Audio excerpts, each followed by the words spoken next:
Hi ನಮಸ್ಕಾರ, welcome back to the channel. ಇವತ್ತಿನ ವಿಡಿಯೋದಲ್ಲಿ ಈ ರೀತಿಯಾದ ಒಂದು ಸಿಂಪಲ್ ಆಗಿರುವಂತ ಹಾಗೆ ಈಸಿ ಆಗಿರುವಂತ ಪೌಚ್ ಅನ್ನ ಹೇಗೆ ಹೊಲಿಯೋದು ನೋಡೋಣ. ಇವತ್ತಿನ ವಿಡಿಯೋವನ್ನ ಶುರು ಮಾಡೋಕ್ಕಿಂತ ಮುಂಚೆ ಯಾರೆಲ್ಲ ನಮ್ಮ ಚಾನಲ್ ಅನ್ನ ಹೊಸದಾಗಿ ನೋಡ್ತಿದ್ರು ದಯವಿಟ್ಟು ಸಬ್ಸ್ಕ್ರೈಬ್ ಮಾಡ್ಕೊಂಡು ನೋಡಿ. ಹಾಗೆ ಈ ವಿಡಿಯೋ ನಿಮಗೆ ಇಷ್ಟ ಆಗಿದ್ದಲ್ಲಿ ದಯವಿಟ್ಟು ಒಂದು ಲೈಕ್ ಅನ್ನ ಕೊಡೋದನ್ನ ಮರಿಬೇಡಿ. ಹಾಗೆ ನಿಮ್ಮ friends, family, neighbours, well wishers ಎಲ್ಲರಿಗೂ ನನ್ನ ವಿಡಿಯೋಸ್ ಅನ್ನ ಶೇರ್ ಮಾಡಿ. ಸೊ ಇವತ್ತಿನ ವಿಡಿಯೋವನ್ನ ಶುರು ಮಾಡೋಣ. ಪೌಚ್ ಮಾಡೋದಕ್ಕೆ ನಾನಿಲ್ಲಿ ಲೈನಿಂಗ್ ಬಟ್ಟೆ, ಮಧ್ಯದಲ್ಲಿ ಸ್ಪಾಂಜ್ ತಗೊಂಡಿದೀನಿ, ಹಾಗೆ ಮೇನ್ ಬಟ್ಟೆ ತಗೊಂಡಿದೀನಿ. ನಿಮ್ಮ ಹತ್ರ ಸ್ಪಾಂಜ್ ಇಲ್ಲದೆ ಇದ್ರೆ ಖಂಡಿತವಾಗಿ ರೈಸ್ ಬ್ಯಾಗ್ ಇರತ್ತಲ್ವಾ, ಅದನ್ನ ಬಳಸಿ. ಈಗ ಇದನ್ನೆಲ್ಲ ಒಟ್ಟಿಗೆ ಸೇರಿಸಿ ಕ್ವಿಲ್ಟ್ ಮಾಡಿದ ನಂತರ ಇದರ ಅಳತೆ 13 ಇಂಚ್ ಅಗಲ ಇದೆ, ಹಾಗೆ 13 ಇಂಚು ಉದ್ದ ಇದೆ. ನೆಕ್ಸ್ಟ್ ಇದನ್ನ ಕರೆಕ್ಟ್ ಆಗಿ ಸೆಂಟರ್ ನಲ್ಲಿ ಈ ರೀತಿಯಾಗಿ ಫೋಲ್ಡ್ ಮಾಡ್ಕೊಳ್ತೀನಿ. ಫೋಲ್ಡ್ ಮಾಡ್ಕೊಂಡಿದ್ದಾದ ನಂತರ ಎಲ್ಲ ಕಡೆಗೂ ಪಿನ್ ಹಾಕಿ ನಾನು ಅದನ್ನ ಸೆಟ್ ಮಾಡ್ಕೊಳ್ತೀನಿ. ಈಗ ಪಿನ್ಸ್ ಎಲ್ಲ ಹಾಕಿದ್ದಾಯ್ತು. ನೆಕ್ಸ್ಟ್ ಏನ್ ಮಾಡ್ಬೇಕು ಅಂದ್ರೆ ಈ 4 ಮೂಲೆಗಳಿಗೂ ನಾವು 1 ಇಂಚ್ ಬೈ 1 ಇಂಚ್ಗೆ ಈ ರೀತಿಯಾಗಿ ಒಂದು ಬಾಕ್ಸ್ ಅನ್ನ ಮಾರ್ಕ್ ಮಾಡ್ಕೊಳ್ಬೇಕು. ಈ ರೀತಿಯಾಗಿ ನಾನು 4 ಕಡೆಗೂ ಮಾಡ್ಕೊಳ್ತೀನಿ. ಇಲ್ಲಿ ಬಟ್ಟೆ ಫೋಲ್ಡ್ ಆಗಿ ಇಟ್ಕೊಂಡಿದೀನಿ. ಅದಾದ್ಮೇಲೆ ಇಲ್ಲಿ 4 ಕಡೆಗೂ ಈ ರೀತಿ 1 ಬೈ 1 ಇಂಚು ಮಾರ್ಕ್ ಮಾಡ್ಕೊಂಡು ಅದೇ ಪ್ರಕಾರವಾಗಿ ಕಟ್ ಮಾಡ್ಕೊಳ್ತೀನಿ. ಕಟ್ ಮಾಡ್ಕೊಂಡಿದ್ದಾದ ನಂತರ ಪಿನ್ ಎಲ್ಲ ತೆಕ್ಕೊಂಡು ನಂತರ ಓಪನ್ ಮಾಡಿದಾಗ ಈ ರೀತಿಯಾಗಿ ಕಾಣಿಸ್ತಾ ಇದೆ. ನೆಕ್ಸ್ಟ್ ಇದಕ್ಕೆ ಇನ್ನೇನು ತುಂಬಾನೇ ಸಿಂಪಲ್ ಆಗಿರುವಂತ ಪೌಚ್, ಬಿಗಿನರ್ಸ್ ಕೂಡ ನೀವು ಮಾಡಬಹುದು. ಜಿಪ್ ಅನ್ನ ಅಟ್ಯಾಚ್ ಮಾಡಬೇಕು. ಜಿಪ್ ಅನ್ನ ಡಿಟೇಲ್ ಆಗಿ ಹೇಗೆ ಅಟ್ಯಾಚ್ ಮಾಡಬೇಕು ಅನ್ನೋದ್ರ ಬಗ್ಗೆ ಒಂದು ವಿಡಿಯೋ ಮಾಡಿದೀನಿ, ಖಂಡಿತ ಅದನ್ನ ಚೆಕ್ ಮಾಡಿ. ಈಗ ನಾನಿಲ್ಲಿ ಒಂದ್ಸಲ ಸ್ಟಿಚ್ ಅನ್ನ ಹಾಕೊಂಡಿದ್ದಾಯ್ತು. ಇವಾಗ ಉಲ್ಟಾ ತಿರ್ಗಿಸ್ಬಿಟ್ಟು ಪ್ರೆಸ್ ಸ್ಟಿಚ್ ಅನ್ನ ಹಾಕೊಳ್ತೀನಿ. ಈಗ ಪ್ರೆಸ್ ಸ್ಟಿಚ್ ಕೂಡ ಆಗಿದೆ. ಈಗ ಏನ್ ಮಾಡ್ತೀನಿ ಅಂದ್ರೆ ಈ ಜಿಪ್ ಅನ್ನ ಸಪರೇಟ್ ಮಾಡ್ಕೊಂಡು ಇನ್ನೊಂದು ಭಾಗಕ್ಕೆ ಅದೇ ರೀತಿಯಾಗಿ ಒಂದ್ಸಲ ಮೇನ್ ಸ್ಟಿಚ್ ಹಾಗೆ ಪ್ರೆಸ್ ಸ್ಟಿಚ್ ಅನ್ನ ಮಾಡ್ಕೊಳ್ತೀನಿ. ಈಗ ನಾನು 2 ಕಡೆಗೂ ಜಿಪ್ಸ್ ಅನ್ನ ಅಟ್ಯಾಚ್ ಮಾಡಿದಾಗಿದೆ. ನೋಡಿ ಈ ತರ ಕಾಣಿಸ್ತಾ ಇದೆ. ಇವಾಗ ನೆಕ್ಸ್ಟ್ ಕೆಲಸ ನಮ್ದು ರನ್ನರ್ ಅನ್ನ ಇನ್ಸರ್ಟ್ ಮಾಡೋದು. ರನ್ನರ್ ಅನ್ನು ಕೂಡ ನಾನಿಲ್ಲಿ ಇನ್ಸರ್ಟ್ ಮಾಡ್ಕೊಳ್ತಾ ಇದ್ದೀನಿ. ಈಗ ರನ್ನರ್ ಇನ್ಸರ್ಟ್ ಆಗಿದ್ದಾಯ್ತು. ಈಗ ಈ ರೀತಿಯಾಗಿ ಕಾಣಿಸ್ತಾ ಇದೆ. ಇವಾಗ ಇದನ್ನ ಉಲ್ಟಾ ಮಾಡ್ಕೊಳ್ತೀನಿ.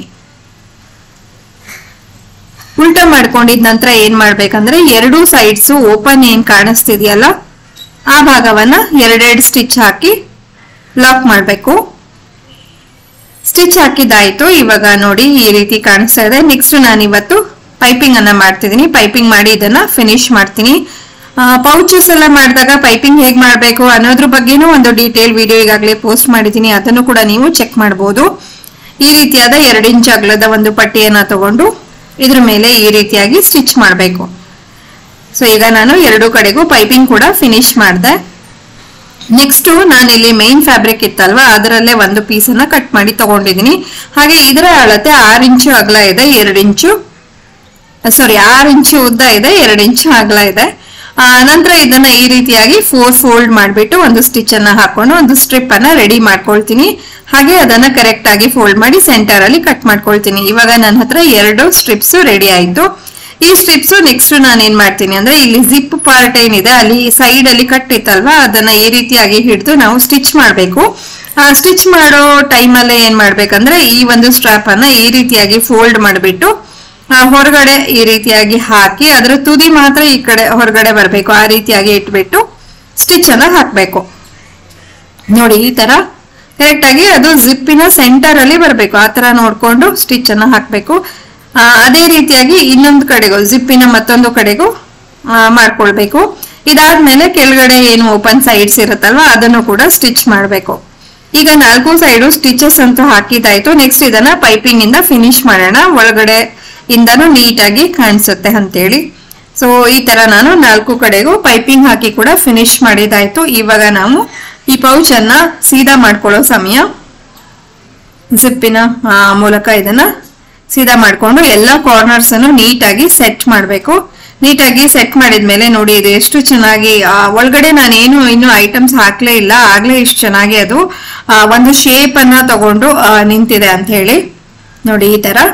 ಸೊ ಈ ರೀತಿಯಾದ ಬಟ್ಟೆಗಳು ಸಾಮಾನ್ಯವಾಗಿ ನಿಮ್ಮ ಹತ್ರ ಇದ್ದೇ ಇರತ್ತಲ್ವಾ, ಅದರಿಂದ ಈ ರೀತಿಯಾದ ಪೌಚಸ್ ಗಳನ್ನ ಟ್ರೈ ಮಾಡಿ. ಹಾಗೆ ನಿಮ್ಮ ಫ್ರೆಂಡ್ಸ್ ಅಂಡ್ ಫ್ಯಾಮಿಲಿಗೆ ಗಿಫ್ಟ್ ಮಾಡಿ ಕಾಂಪ್ಲಿಮೆಂಟ್ಸ್ ಅನ್ನ ತಗೊಳ್ಳಿ ಅಂತ ಹೇಳ್ತಾ ಇವತ್ತಿನ ವಿಡಿಯೋವನ್ನ ಮುಗಿಸ್ತಾ ಇದ್ದೀನಿ.